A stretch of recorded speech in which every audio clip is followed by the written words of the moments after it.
Buenos días jóvenes, el día de hoy vamos a ver el tema de anatomía y fisiología del sistema respiratorio. En algunos textos también pueden ubicar aparato respiratorio por el conjunto de órganos que va a contener. En este caso los órganos principales van a estar conformados por las vías respiratorias y el pulmón. Entonces, después de haber visto cómo funciona este sistema respiratorio en el video que habíamos indicado, vamos a seguir con la parte teórica. Entonces iniciaba en las vías respiratorias a partir de las fosas nasales. Tenía también la faringe, la laringe, la tráquea, bronquios y los bronquiolos. Para terminar en una estructura llamada pulmón, en la cual sirve para lo que corresponde al proceso de filtración a través de estructuras llamadas alvéolos. Entonces, en el sistema respiratorio vamos a ver todo un proceso mecánico y químico que va a estar dado en primer lugar por la ventilación pulmonar, en la cual se genera el proceso de inspiración y expiración, o sea, el ingreso de aire y salida de aire. También hay el proceso de intercambio gaseoso que se va a realizar a nivel de los alvéolos, en la cual entra el aire a la sangre, ¿no?, a través de un proceso de difusión. También corresponde en este proceso el transporte de gases a nivel sanguíneo y lo va a realizar en este caso el glóbulo rojo a través de una proteína llamada hemoglobina. Asimismo, esta hemoglobina, una vez que empieza a circular junto con la sangre alrededor de todos los tejidos, también comienza a generarse un intercambio, ¿no?, entre oxígeno y dióxido de carbono. Y posteriormente, a nivel celular, también hay un órgano encargado de este sistema respiratorio, que va a ser en este caso las mitocondrias, ¿no? La mitocondria viene a ser el organelo que se encarga de generar energía y a la vez permitir el proceso respiratorio. Las vías respiratorias que inician por las fosas nasales tenemos en un primer lugar para la parte del vestíbulo, que correspondería a esta parte inicial. Ahí se encuentran unas vellosidades llamadas vibrisas, que tienen la finalidad de filtrar el aire que nosotros vamos a respirar, ¿sí? Va a atrapar ciertas partículas de polvo o de algún tipo de agente externo que pueda ingresar a la fosa nasal. Asimismo, ya en la parte más interna encontramos a la zona de los cornetes, y en esta zona de los cornetes encontramos mucosidad. Tenemos dos tipos de mucosidad: una mucosidad de tipo respiratoria, que se encuentra en la parte inferior, y otra mucosidad de tipo olfatoria, que está en la parte superior. En la respiratoria, entonces, es la que comúnmente atrapa todas las partículas que llegan y forman el moco. En cambio, la mucosidad olfatoria es la que genera la captación de aromas y va a ser transportadas hacia el bulbo olfatorio, y posteriormente a través del nervio olfatorio son reconocidos dentro de nuestro sistema nervioso. A su vez también nuestra fosa nasal está dividida en dos partes mediante un tabique. Este tabique está formado por un cartílago. También encontramos en esta parte de las fosas nasales glándulas de tipo lacrimal. Es por ello que cuando nosotros tenemos una cebolla cerca, no lloramos porque vemos la cebolla, lloramos por el olor que emana la cebolla. Este olor llega a nuestro bulbo olfatorio y lógicamente, al ser reconocido, eh, tiende a dar señales a esta glándula lacrimal para que elimine pues las lágrimas, ¿no?, a partir de los ojos. Entonces, y no solamente sucede con la cebolla, también puede suceder con el humo o con algún tipo de sustancia que puede ser nociva o puede dañar a este tipo de glándula. En esta fosa nasal vamos a encontrar epitelio ciliado con células productoras de moco o mucus, ¿sí? Esta mucosa va a recubrir entonces los cornetes a nivel de pituitaria y va a realizar las funciones que habíamos mencionado con anticipación. Acá tenemos una gráfica de un bulbo olfatorio en la parte superior, y aquí en la parte inferior las células olfatorias que van a reconocer todo lo que corresponde a los aromas. Tenemos aquí la faringe, que era un órgano en común tanto para el sistema digestivo como para el sistema respiratorio, puesto que conecta la boca con la fosa nasal, conecta la trompa de Eustaquio, que va hacia el oído interno, conecta también hacia la laringe y hacia el esófago, ¿sí? Entonces, Acá tenemos las estructuras con las cuales este tubo muscular va a conectar. Aquí podemos apreciar en la gráfica cómo el bolo alimenticio ingresa y la epiglotis, que es esta membrana que está tapando, hace que el alimento no vaya hacia el tracto respiratorio, sino hacia el tracto digestivo.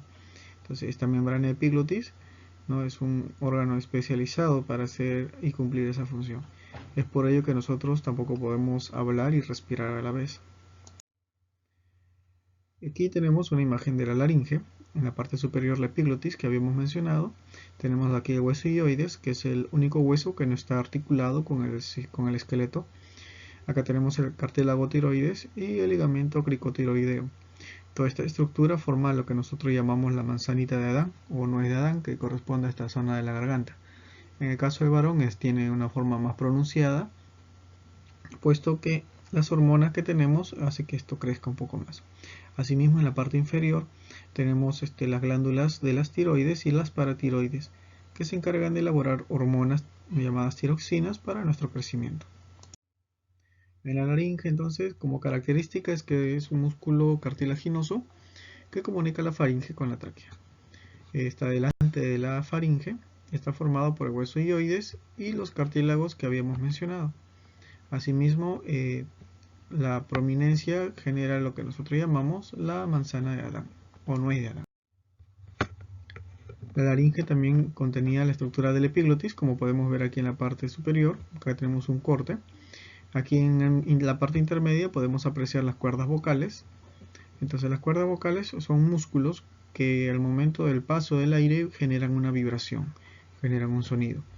Entonces ese sonido, al momento de salir por la boca, a través de la lengua y la boca comenzamos a articular palabras.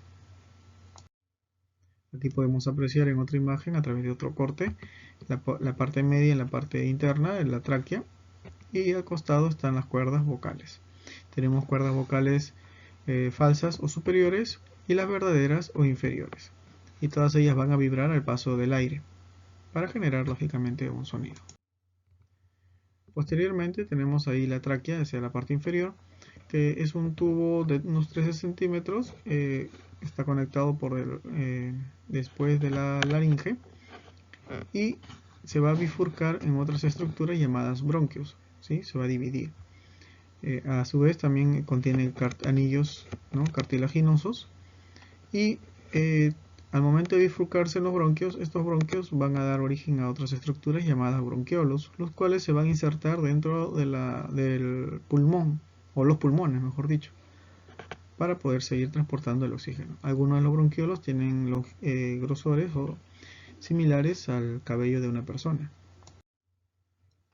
Acá podemos apreciar células ciliadas en la parte superior derecha. Este cilio se encargan de secretar sustancias como las mucosidades, ¿no? Es un epitelio cilíndrico pseudoestratificado, ciliado, ¿sí? Entonces lo encontramos en todo lo que es las vías respiratorias. Y cuando lógicamente pasa una bacteria o llega un agente externo, se va a quedar atrapado en esa mucosidad y nosotros podremos expulsarlo a través de un producto denominado flema. Acá podemos apreciar un proceso de inspiración y expiración, ¿sí? Vemos cómo los pulmones se hinchan al momento del ingreso del aire y comienzan a disminuir su volumen al momento de la salida del aire. Los pulmones entonces son dos órganos de forma cónica que están dentro de la cavidad torácica.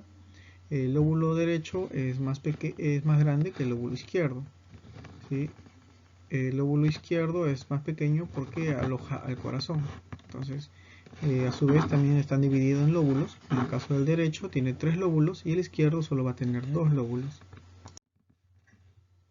Los pulmones terminan entonces en una estructura que se llaman alvéolos, ¿sí? Los bronquiolos terminan en alvéolos y estas estructuras están dentro de los pulmones.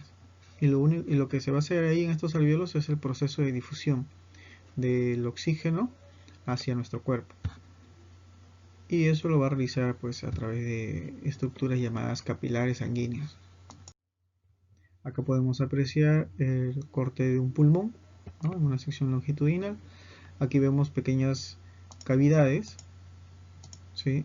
Estas cavidades que podemos apreciar acá, ¿sí? Aquí tenemos unas cavidades, ahí, esas cavidades que vendrían a ser los bronquiolos, ¿sí? Vendrían a ser los bronquiolos. Entonces se va bifurcando cada vez más hasta tener un grosor mínimo. También vamos a encontrar otra estructura membranosa alrededor de los pulmones, las cuales se denominan pleuras.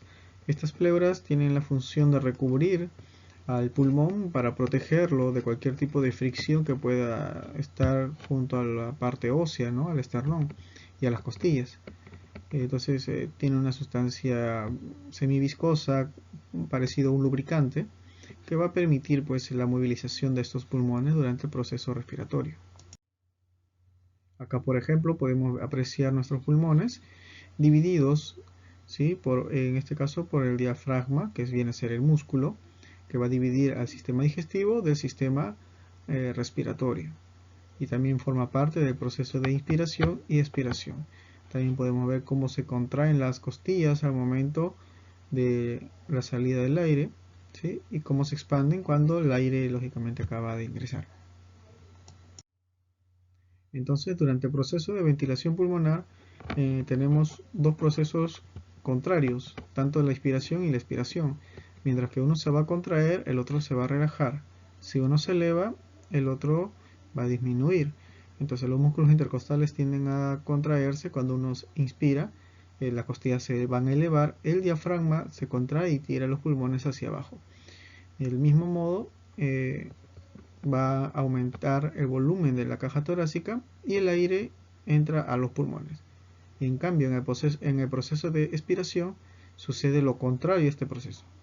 Entonces aquí los músculos más bien se van a relajar, las costillas van a descender, ¿sí? Los pulmones ya no van a tirar, ¿no? hacia abajo, sino al contrario, el diafragma va a empujar, la caja torácica va a disminuir en volumen y el aire lógicamente va a salir del pulmón.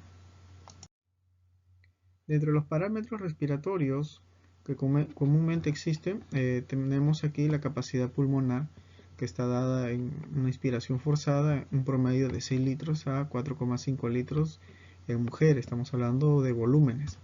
La capacidad vital en condiciones de máximo esfuerzo puede estar dado hasta 4,5 y 3,2 litros en mujeres. En volumen residual siempre puede tener una variación y está alrededor de 1 litro, que viene a ser el aire que queda en los alvéolos. El volumen de la ventilación o la capacidad respiratoria que existe puede darse en unos 500 mililitros y la frecuencia puede estar dada entre 12 y 18 veces por minuto. ¿Sí? La frecuencia ventilatoria quiere decir las veces que nosotros respiramos, tanto inhalación y exhalación.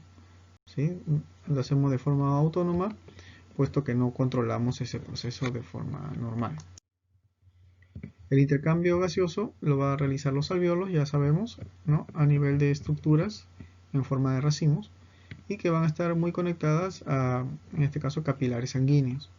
Y ahí se va a realizar todo un proceso de difusión de estos gases. Aquí podemos ver un capilar y lógicamente es la zona alveolar. Y ahí está sucediendo el proceso de difusión. Entonces, este oxígeno, una vez que ingresa al cuerpo, es atrapado en los capilares a través de estructuras sanguíneas que van a ser los glóbulos rojos. Estos glóbulos rojos también van a tener estructuras de hemoglobina, las cuales van a transportar el oxígeno. Y esta hemoglobina va a contener un elemento, como vemos en la parte central media, que va a ser el hierro. ¿Sí? Entonces, cuando nosotros respiramos, tenemos que tener hierro en la sangre para poder, lógicamente, atrapar estas moléculas. Si no, no vamos a tener pues un buen funcionamiento. La hemoglobina a su vez tiene una mayor afinidad por el monóxido que por el carbono, y por eso es que tenemos que tener mucho cuidado en ambientes muy hacinados, muy cerrados, porque no hay una buena ventilación y por lo tanto nos podemos asfixiar.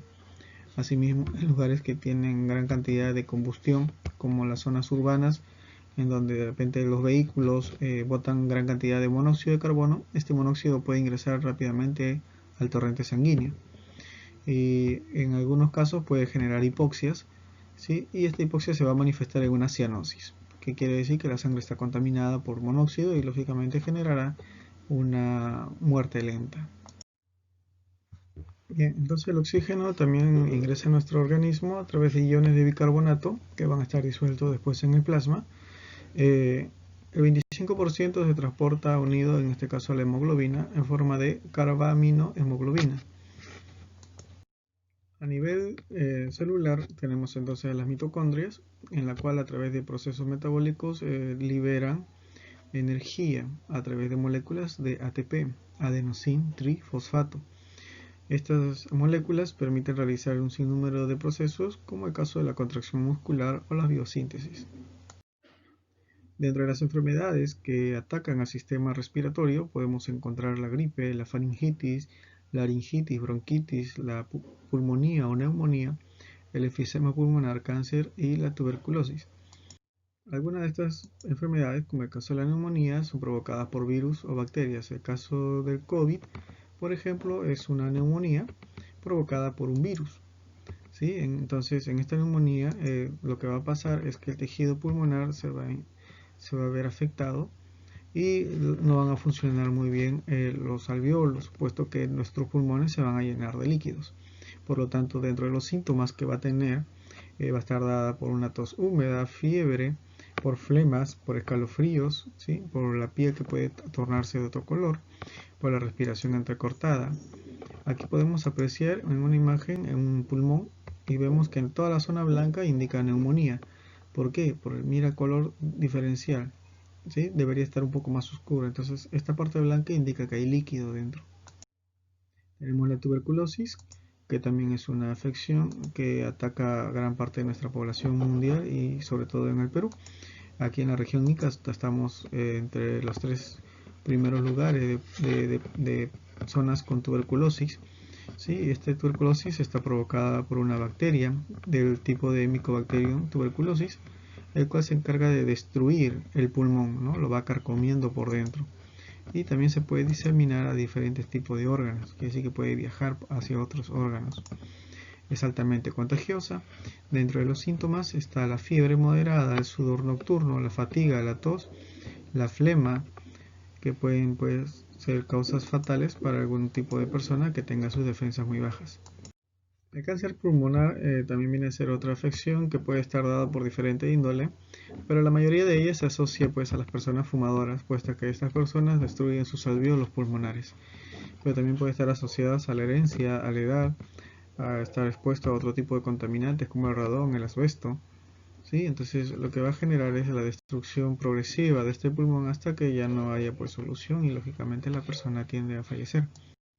Aquí por ejemplo podemos ver hacia el lado derecho un pulmón que tiene cáncer, mientras que al lado izquierdo un pulmón sano. ¿Sí? Una persona cuando muere debe tener un pulmón como el que tenemos aquí, con pequeñas partículas negras que correspondería al monóxido de carbono que queda alojado en el pulmón.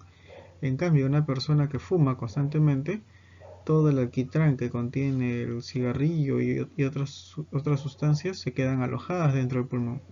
Y este pulmón lógicamente pierde funcionalidad, ¿no? A nivel alveolar, por lo tanto deja de poder respirar con facilidad. Tenemos la enfisema pulmonar, y en el caso del enfisema pulmonar es a nivel alveolar, donde hay una destrucción de estos alveolos, se genera una destrucción, ¿sí? A nivel de pared enzimática de los alveolos. Entonces estos alveolos ya no van a poder hacer un intercambio gaseoso y por lo tanto la persona tiene dificultad para respirar y progresivamente empieza a empeorar hasta que puede fallecer.